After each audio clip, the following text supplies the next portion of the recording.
Want to keep track of the time you spend on Facebook? Setting up a daily reminder is an effective way to manage your usage.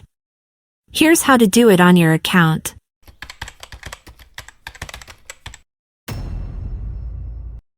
Open the Facebook app on your phone.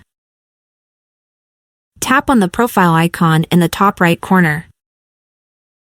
Next, select Settings and Privacy. Then, tap on your time on Facebook. You'll find various tools to manage your time. Tap on Manage Your Time. Enable the daily time reminder by toggling the button next to it.